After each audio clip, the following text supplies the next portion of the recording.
Welcome to Your Story Doesn't End Here, the mental health podcast for military and veterans. I'm your host, Rachel, and my mission with this podcast is to be a voice for those who don't have a voice, bring awareness to mental health issues, and provide value and solutions to help make life more abundant. Hello, everyone, and thank you so much for tuning in to the very first episode of 2022 of Your Story Doesn't End Here. Today's guest is Chelsea. She is a staff attorney for Veterans Benefits and Eligibility at the Connecticut Veterans Legal Center. Passionate about access to justice and trauma-informed practice, Chelsea has chosen to dedicate her life to serving the community that requires legal aid the most: low-income individuals struggling with mental illness and trauma. Her primary practice at CVLC remains heavily focused on veterans struggling from severe mental health diagnoses, accessing the healthcare and services that they need to heal. Her recent access to justice advocacy includes expanding access to reentry services to incarcerated veterans and developing pro se legal resources for all veterans stigmatized by unjust bad paper discharges. Chelsea, thank you so much for being on the show today. Thank you so much for having me, Rachel. I'm really excited to chat. So we're just going to get right into it today. And I know I explained a bit of this in the intro, but I would absolutely love it if you could just take a few minutes to just explain yourself to the listeners what it is that you do. Sure. So I am a staff attorney with the Connecticut Veterans Legal Center, and we are the nation's first medical legal partnership with the VA. And what that means in non-legal terms is that we work with VA clinicians in order to serve the veterans that they serve. So let's say hypothetical veteran go into mental health treatment at VA, is talking to their clinician and says, "Hey, I just got this eviction notice in the mail. My landlord's trying to evict me." Or, "Hey, I'm trying to get service connected for PTSD and I keep getting denied. I don't really know what's going on here." And the clinician at VA Connecticut, where I work, our partners at VA Connecticut, can take that client and refer them to us and say, "Hey, I have this veteran. They're having some legal issues. Can you help them out?" So it's this really cool partnership that we have with VA clinicians where they refer us clients. So our population that we serve is really, really focused on indigent veterans who struggle with their mental health. And to break that down a little bit further, what I do is I really specialize on service connection, recharacterization of discharge, and folks that are really struggling with their mental health due to trauma that they've experienced in the service. So on a day-to-day, I represent veterans who have suffered sexual violence in the service, who have suffered combat, who have suffered mental breaks in the service, and all of these things that they go through in their military career have lasting scars that aren't always readily visible to most folks who interact with them on a day-to-day basis. And my job is to pretty much help them navigate that process and get them what they need to get at VA. That is absolutely amazing. And, before you and I connected, I had no idea that there's anything like that out there. So I absolutely love what you do. And I think it's such a necessary service. With you working with people in that specific realm, first of all, I'd love to hear why specifically mental health, why that's something that you wanted to really primarily focus on. And then also, I would love to hear, I guess the best way to word this question would be how utilized your services are. Ooh, two good questions. So first, the primary reason why I personally wanted to focus and get involved with mental health is in addition to being an attorney, I'm also a social worker. And so I was really looking for a place where I could hone and use both of those skill sets. And CVLC is kind of the perfect place to do that. As for why focusing on mental health is important when it comes to service connection for veterans, these claims are tough. And I'm sure that the veterans listening who are going through the struggle of getting service connected for mental health related disabilities, it can be really tough. It's harder, I think, to point to a specific injury in the service when it comes to your mental health, especially when it comes to military sexual trauma. The bulk of my caseload are MST survivors. And it's tough because the overwhelming majority of folks who experience this type of trauma in the service do not report it for very, very good reasons, all of which are valid. And in the almost 3 years I've worked at CVLC, I have never had a client formally report their sexual assault. Which is pretty jarring. I mean, I help a lot of people. And I think the need for representation in especially those types of cases where you don't have a formal report, you don't have maybe the resources or the time available to you to be able to pull together all of this evidence and really understand the system. It's truly life-changing to have somebody available to you that can argue with VA for you, which is kind of a funny way to put my job description, but that's kind of what it is. My clients, who go through this process, they get bombarded with all of these letters from VA about evidence and all of these really complicated questions that a lot of my clients do not understand. And it's my job to help parse through that with them.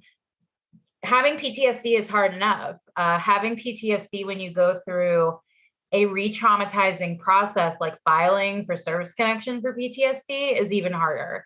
So it's my job to try and make it as painless as possible. It's impossible to make it totally painless, but I try to make it as easy as possible for my clients.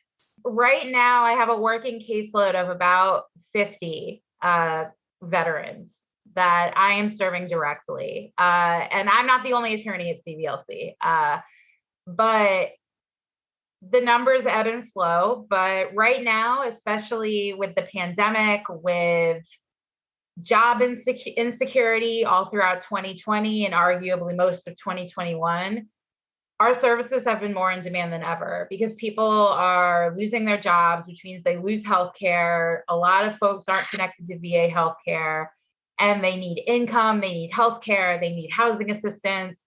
Our phone is proverbially ringing off the hook for folks that can help us. So our services are pretty well utilized, which is a good thing. But also unfortunate that there's no shortage of people that need help. Yeah, absolutely. Would you say that majority of your cases that you work with when working with the VA have positive outcomes, or that the clients that you work with are pretty well satisfied with the outcome, or is there like a handful of positive and I don't want to say negative. It's okay to say negative. But yeah, you know what I mean. Yeah, I know what you mean. It's a hard question to answer because some of these cases can take years. I have clients that I intook on my first day working at CVLC that are still my clients because their cases are not fully resolved. That being said, CVLC, we're pretty good at what we do. And I do have quite a lot of clients who are satisfied with my representation, but I also have a lot of clients who the process just takes a really long time. And I think that most of the frustration that I hear from my clients isn't necessarily directed at me, or when it is directed at me, it's not personal. It's mostly that this process can take years. It's a very large bureaucratic machine. And so a lot of times, especially in my mental health cases, it kind of becomes this cycle of appeals. It's okay, we file and then we win, but then the rating is too low. So then we have to appeal that. And then they up the rating, but it's still not right. So then we have to appeal it again. Or, they grant service connection and the rating is right, but the effective date is wrong. So then we have to file for that. And it's really rare that that I and the VA both collectively get it right the very first time. It often takes a much longer conversation. And it's understandably very hard for my clients to hear that sometimes there's truly nothing I can do to escalate and make the process faster. I wish I could. I desperately wish that I could. But I think overall, the veterans that we serve are happy that we're here and definitely exercise their ability to request our services whenever they can. And I think our organization really prides ourselves on, even if we could not offer direct representation, even if it's something that we do not handle as an organization, veterans who call us walk away with something. They walk away with referral information. They walk away with pro se guides that we have. They walk away with more information about their situation than they had previously. So even the folks that we cannot help personally, we make sure that they at least walk away with a better understanding of why they're calling us and what help they need. So with that being said, obviously the people you work with are going through quite a bit mentally, whether it's MST, PTSD, or really anything mental health related. Do you provide referrals for resources for them to handle that mentally while they're going through this process, or is that something that they have to do completely on their own? Good question. So I think for my specific caseload, I meet two different types of veterans. One, I meet the veterans that are referred by their mental health clinicians. So they are already in the system, which is great. They're already engaged in mental health. They have a clinician that referred them. They have that support system. And throughout the course of my representation, especially my MST cases, I really, really impress upon my clients the importance of staying engaged in that mental health process. What's the saying? Like you can lead a horse to water, but you can't make them drink. Sometimes my clients are just not ready to fully engage in the process, and that's okay. But I always impress upon them the importance of having that support as we go through an MST claim, because they're going to need it, quite frankly. They're going to need that medical support. And then the other type of veteran that I serve are the veterans that do not have access to VA and therefore do not have a mental health clinician as a result. And unfortunately, a lot of my clients who fall into that bucket served the military. They volunteered to serve this country. Horrific things happen to them. Often perpetrated against them by the same organization that was supposed to protect them. So veterans who volunteered and then were sexually assaulted and they had nowhere to go. And because there is a huge stigma against reporting MST and then also seeking mental health treatment in the service as well, they don't do either of those things. And then their lives kind of implode. And this implosion can result in misconduct. It can result in going AWOL because they just can't handle it and they have to get out. And then unfortunately, instead of receiving supportive services, they get kicked out with bad paper. And that bad paper has a damning effect on their VA benefit access and VA healthcare access. So my clients who are not engaged in mental health treatment often aren't engaged because they can't be, because they can't access it. So part of my job in those cases is to get them access. So in that sense, I am very involved in making sure that they have access to mental health treatment and helping them get the access that they need, either through one of VA's exceptions to bad paper, through the Honor Our Commitment Act, or going through the recharacterization process at VA so they're found honorable for VA purposes. So that's interesting that you say that a lot of these people you work with, and I know, yeah, I mentioned this earlier, get bad paper discharges, um, because I don't think it's often something that society as a whole sees as a mental health issue.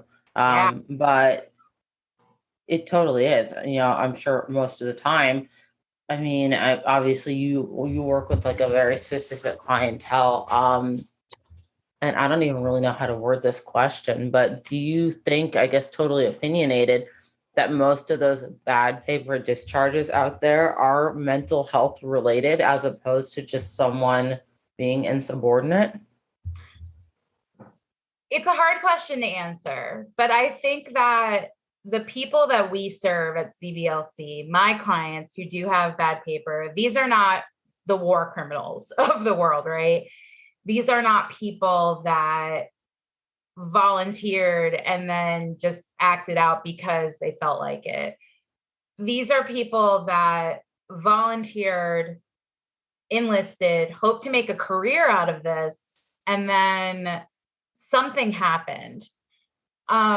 Just anecdotally, I've had clients who volunteered and were sexually assaulted on their second day of boot camp.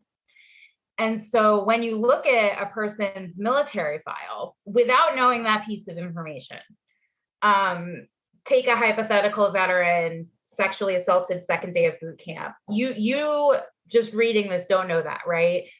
So when you look at their file, it's like for 6 months, they weren't the best, best trainee, but they were okay. I mean, they didn't fail any tests. They held it together. And then all of a sudden they wind up just completely melting down. Rampant drinking in the service, going AWOL, misconduct, destruction of government property is something that I've seen quite a bit. And if you just look at the paper, it's really easy to assume that this soldier was just a screw up. But then you take into consideration that they went through this horrifically traumatizing event 2 days into their service at the age of 17, 18 years old. And I don't know about you, but when I was 17 or 18, without that type of egregious trauma, I was not the best behaved individual in the world, right?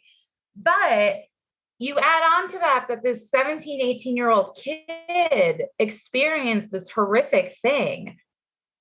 What else do we expect them to do without help or mental health treatment, right? So they self-medicate. So they try to get out. They try to go home. And unfortunately, they get punished for that and get kicked out with an other than honorable discharge. Or if they request their proverbial day in court, they can get slapped with a bad conduct. And at 17 and 18 years old, these kids don't realize that just sets them up for failure for the rest of their lives in terms of benefits, in terms of healthcare. So I know this is a roundabout way to answer your question, but have I met any of my clients at CVLC that I believe that they got a bad paper discharge because they were bad people? No, I don't. Are there cases that are more difficult to argue than others? Absolutely. There are definitely cases where there are 17 or 18-year-old kids who just do stupid stuff. But I think in cases like my clients where they sign up and then this awful thing happens to them and then they just don't know how to deal with it, I personally don't think that they should be punished for the rest of their lives for that. And thankfully, VA has a mechanism that allows them a second chance to get the healthcare that they need. It's not an easy second chance, but it's a second chance nonetheless. And it's some of the work that I'm most proud of doing is representing these folks who have bad paper. Would you mind sharing some stories about scenarios that you've come across with clients you've worked with? Yes, I would love to. So I'm not going to mention any names. I'm going to keep it purposefully vague. but I have one client. We'll talk about one client. He is somebody who is a personal hero of mine. I am just constantly inspired every time I talk to this individual. He came to us because he experienced military sexual trauma in boot camp. And this is an individual who volunteered at the age of 17 during the Vietnam War. He volunteered to serve his country because he felt that it was the right thing to do. His parents actually gave him permission to do so. And so he went to boot camp and experienced horrific sexual hazing and humiliation. I'll spare the details, but it was just this completely unnecessary demonstration of power by his superior officers, by his drill sergeants, the people that were supposed to protect this kid. Just completely humiliated him and his peers for the sake of their own amusement in a sexual way. And despite that, he continued to serve, and he was sent away and did fine when he was overseas because he was away from the place that traumatized him. And then he came back to the States. And the moment that he came back, all of that trauma just bubbled to the surface. And he left. He went AWOL repeatedly, multiple times. And when I first met him, at the very beginning of my budding career at CVLC, I was just so devastated that this very gentle, sweet human being could be so betrayed by the people that were supposed to protect him. So I went to work and we had a hearing. We fought with VA to get his service found as honorable for VA purposes. And he now has full VA healthcare. But because, he deserves a bit more than that, we pursued service connection as well. So now he's service connected for post-traumatic stress disorder due to military sexual trauma. And his fight's still not over. We still have some stuff to correct, as these cases tend to go. But he is a fantastic example of somebody that if you just looked at the paper, you would be like, this kid just wanted to leave and he got lazy and he didn't want to serve. And that's just not the truth. It's because he was traumatized and he didn't know what to do. And so he wanted to go home. And this is a case that has taken years and it's still not over.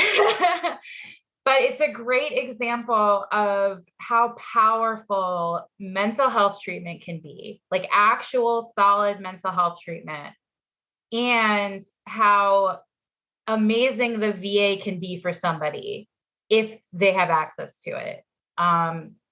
He and all of my other clients who have access to VA now are totally changed people for the better. The VA is an amazing organization once people can get into it. It's getting into it that's the problem. Wow. And you said this individual served back in the 70s? Yes. He sat with that for his hearing, actually, that we had for his discharge was 50 years to the day of his separation. Wow.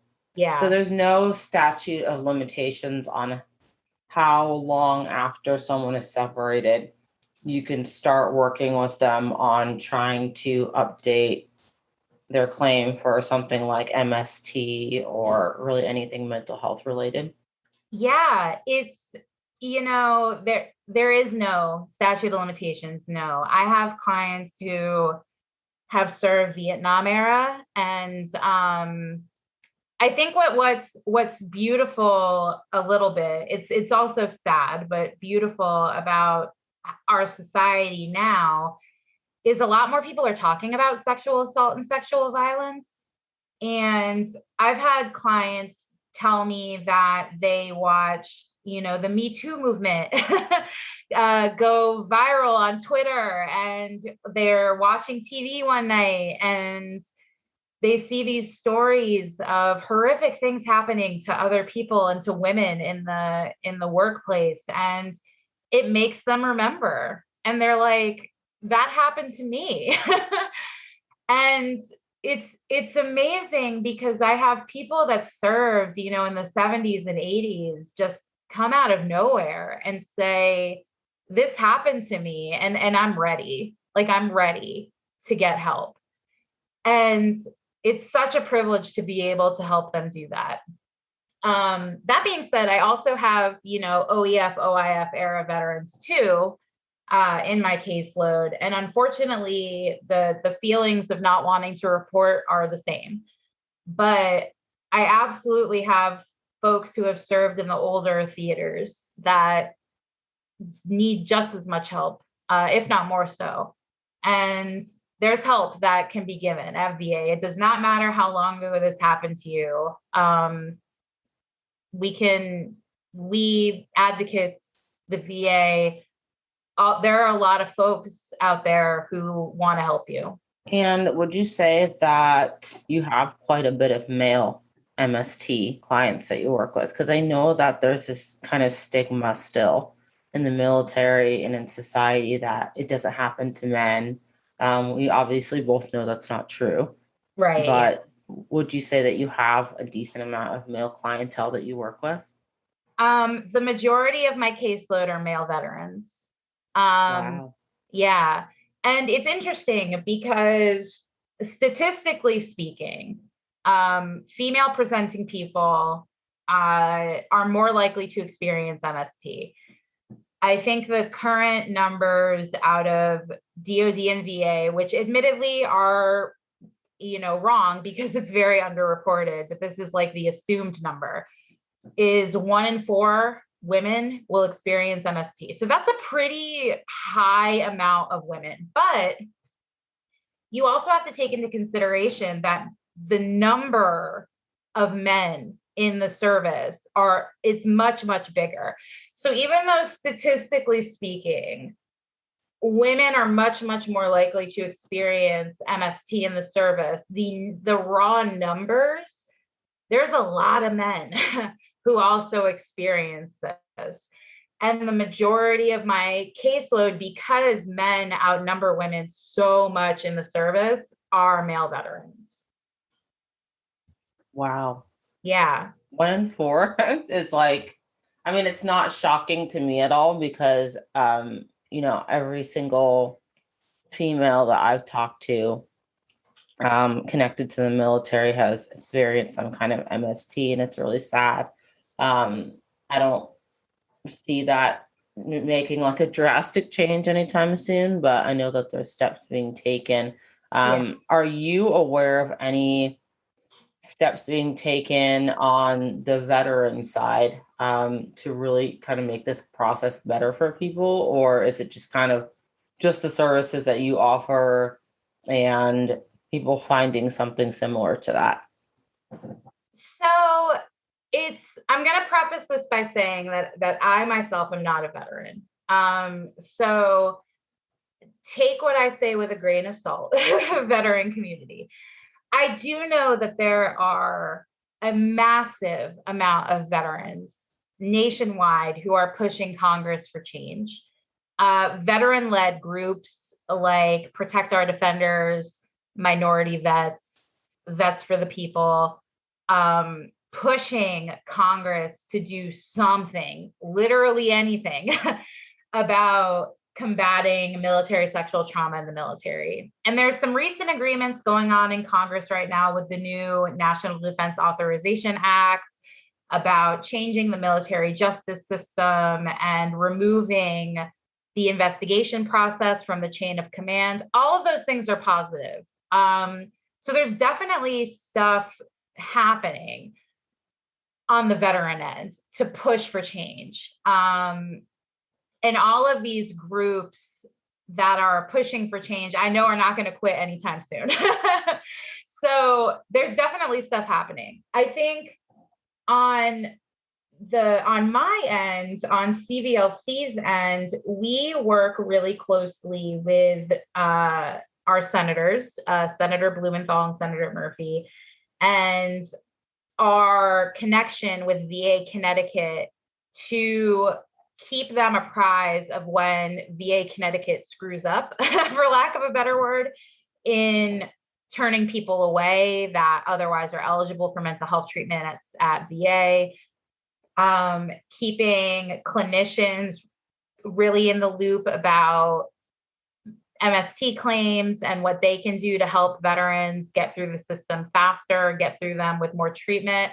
There's a lot going on in terms of advocacy, both on our end and nationally, to make sure that MST survivors and their voices continue to be heard on a national and pragmatic level too.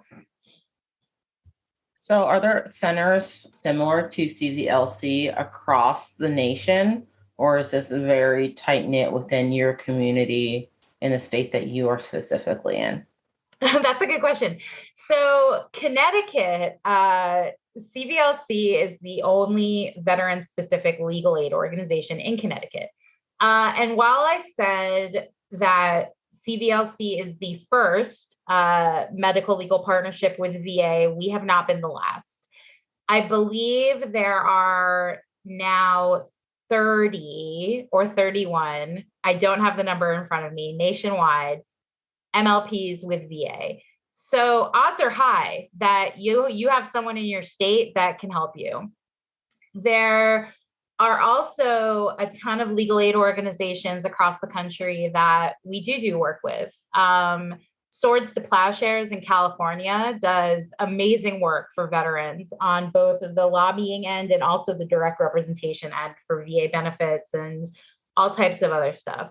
And if you have a legal aid organization near you or in your state, odds are they also have somebody that does veterans work.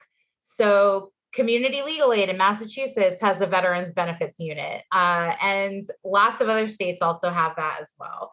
So it's going to sound a little trite, but just Googling veterans benefits advocate in your area will have a host of people.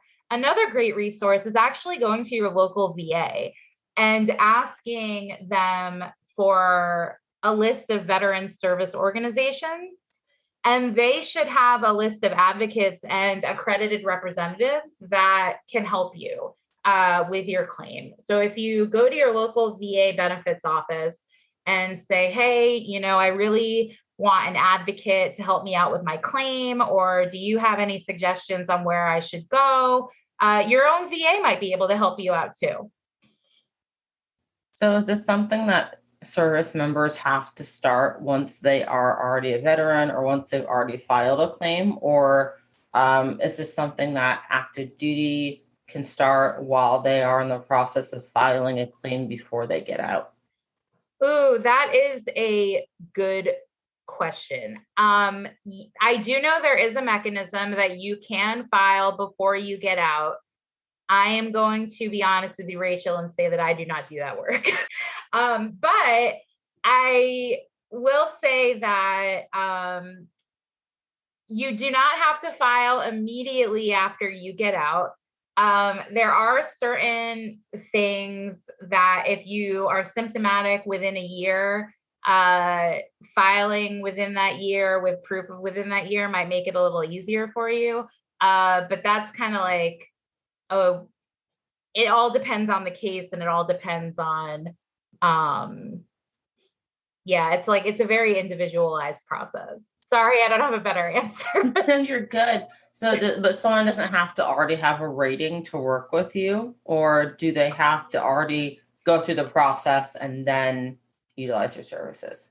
No.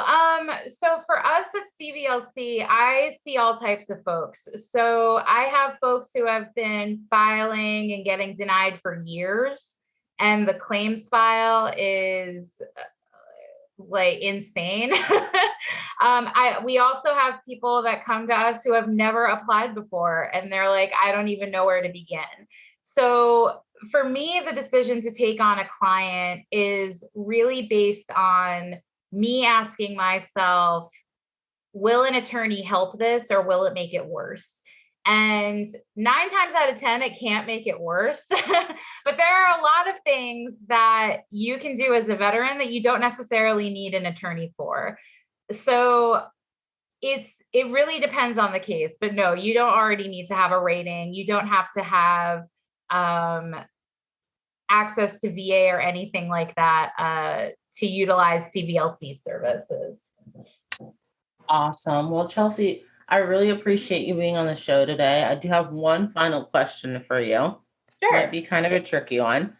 But from the outside looking in and just looking at all the cases that you've dealt with, spanning from way back in the day all the way up to now, what is one thing that you think would make the way military sexual trauma or mental health in the military, what is one way that you think would make things better for service members so they don't have to deal with all this after getting out? Oh, man. That is a tricky question. And I don't know if there is an easy answer. But I think that we as a society need to stop pretending that this is not a crisis within the service. It is an epidemic of sexual violence within our armed forces. And the sooner that we accept that fact, the sooner that we can begin to fix it. Second, I think that we need to acknowledge that this process is traumatic and sometimes that people need time. So I like to tell my clients that it doesn't matter if you have come forward the day after you get out or 50 years after you get out. Your story is valid and your story is just as meaningful and worthy of being told as anybody else's. And I think that the military as an institution and as an organization needs to be telling their soldiers the same thing. You know, we're here to protect you. We're here to provide for you, and we are here to serve you. And creating an environment that is safe and that encourages that type of trust within the chain of command, within the institution that is supposed to protect them, that's going to be hard to do. It's a major culture shift. But I think that we can start by just reassuring these people who have volunteered to serve our country that it's okay that you can rely on us too. We're here to protect you now. And I truly don't know what the magic bullet is going to be to fix this problem within the service. There are a lot of people that are way smarter than me that have a ton of really amazing answers. But I think at the core of it, we need to remember that these are human beings that have been hurt and they need help. And the sooner that we do something to help them, the better off that they are going to be when they reach out for help. Well, I can't think of a better way to wrap up than that. Thank you so much, Chelsea. I appreciate your time so much and for the value you shared. And yeah, that's all I got. Thank you. Can I add a quick plug of resources? Is that okay? Awesome. Yes, please. So if you are in Connecticut and you need assistance or you have questions or you're going through some stuff, aren't we all? We're in a pandemic. You can check us out at www.ctveteranslegal.org. That is ctveteranslegal.org. If you are not living in Connecticut and you are a veteran that has experienced bad paper, that has experienced military sexual trauma, or you just have questions about what your rights are at VA, you can check out our other website, which is veteransinclusionproject.org. That's Veterans Inclusion, INCLUSION project.org. And there's a ton of resources on that website for folks that need access to VA, for folks that have experienced MST. It's a treasure trove of stuff for veterans who just need more information about what they can access at VA.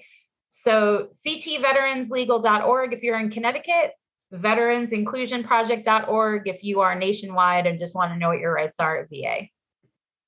Well, thank you for that. I will make a list of that in the description box below of this podcast episode for anyone that wants to check out those websites.